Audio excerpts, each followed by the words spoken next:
Selamat pagi Ananda semuanya, salam sejahtera untuk kita semua. Namo Sang Hyadi Budaya, Namo Budaya. Teacher berharap Ananda semua sehat selalu dan juga selalu semangat di dalam kegiatan KBM online ini. Baik Ananda, sebelum kita memulai KBM online ini, mari kita berdoa sesuai dengan agama dan kepercayaan kita masing-masing. Doa dimulai. Doa selesai. Baik Ananda, pada pagi hari ini kita masuk pada pertemuan yang kelima mengenai sikap positif terhadap pokok pikiran dalam pembukaan Undang-Undang Dasar Negara Republik Indonesia tahun 1945. Ananda semuanya perlu kalian ketahui bahwa Undang-Undang Dasar Negara Republik Indonesia tahun 1945 ini di samping memuat aturan pokok yang diperlukan bagi negara dan juga pemerintah, juga berisi dasar falsafah negara dan pandangan hidup bangsa.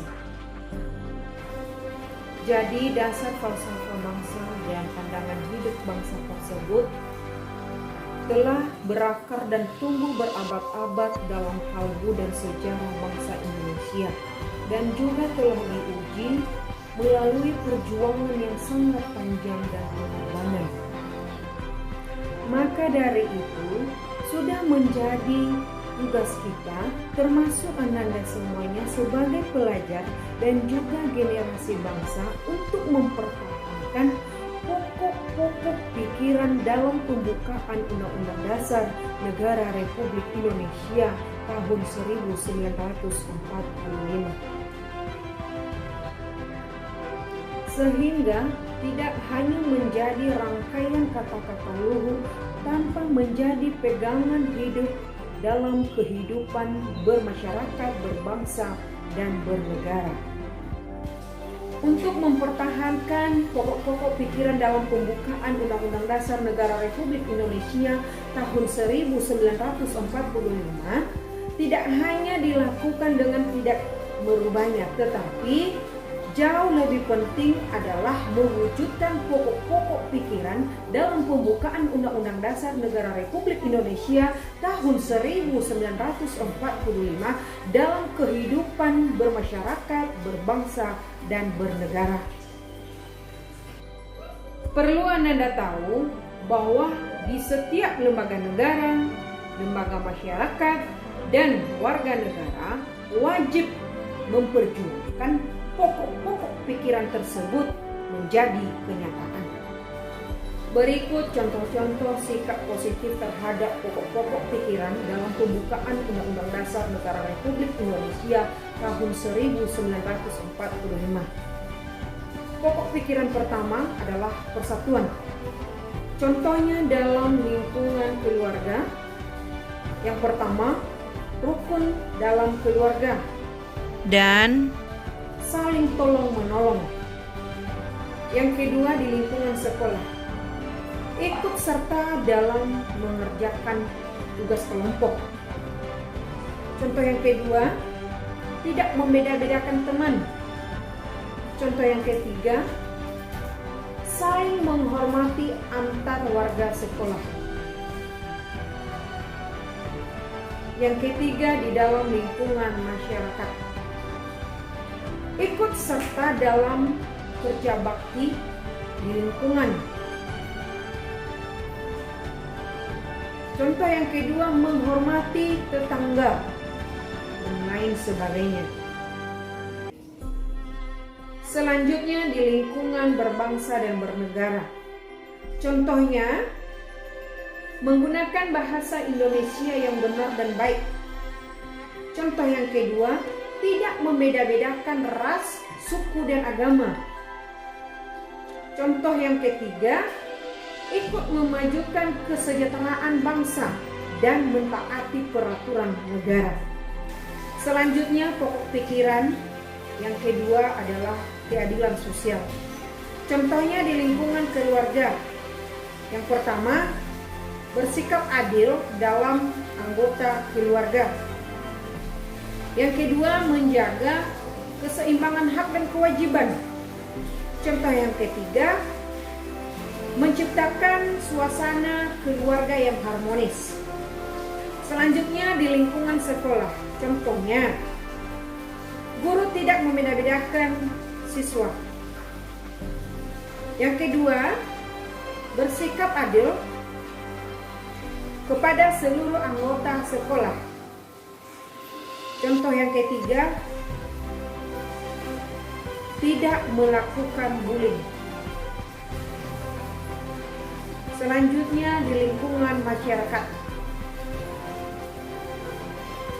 Di lingkungan masyarakat contohnya, memberikan bantuan kepada orang yang membutuhkan.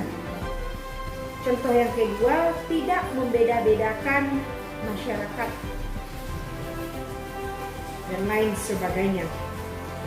Selanjutnya, di lingkungan berbangsa dan bernegara. Contohnya, memberikan fasilitas hingga ke daerah terpencil.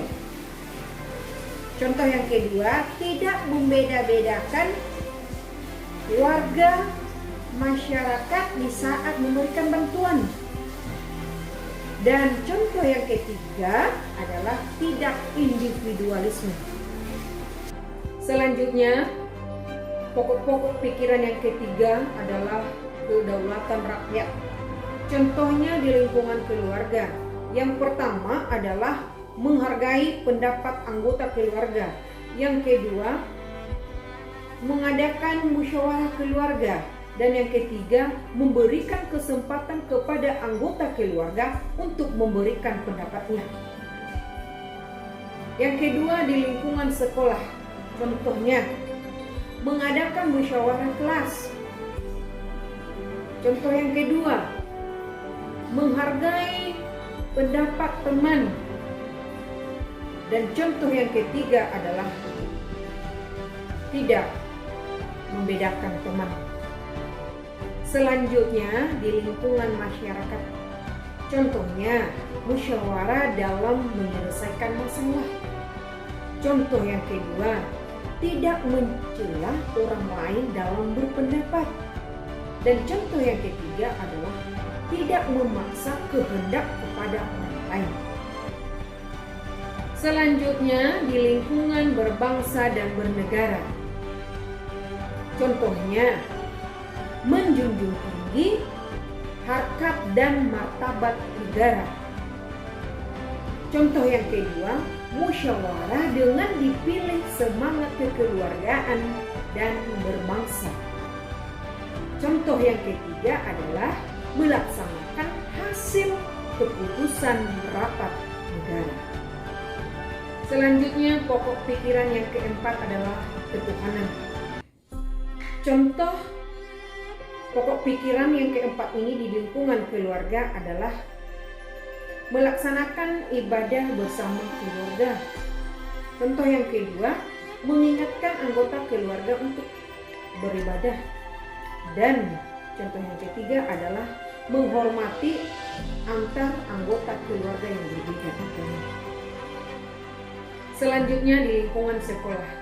Contohnya, berdoa sebelum dan sesudah selesai kegiatan PBM. Contoh yang kedua adalah tidak bercanda saat berdoa. Contoh yang ketiga adalah tidak mengganggu teman yang sedang melaksanakan doa. Selanjutnya, di lingkungan masyarakat.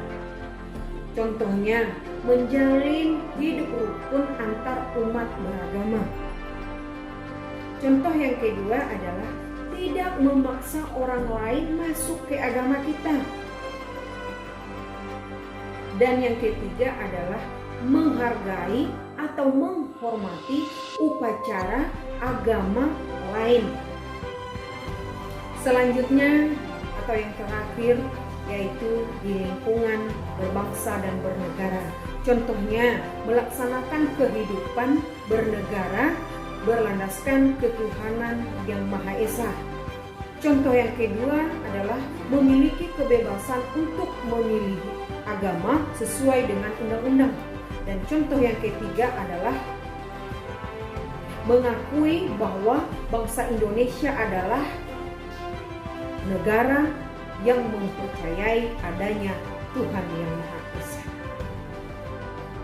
Baik Ananda semuanya, demikian saja materi kita pada pagi hari ini. Kalau ada Ananda yang kurang mengerti, kurang paham apa yang teacher sampaikan, Ananda bisa mengomentari teacher di classroom maupun di WA. Dan untuk tugas, teacher akan mengirim di classroom.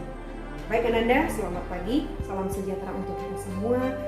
Namo Sang Hyang Adi Budaya. Namo.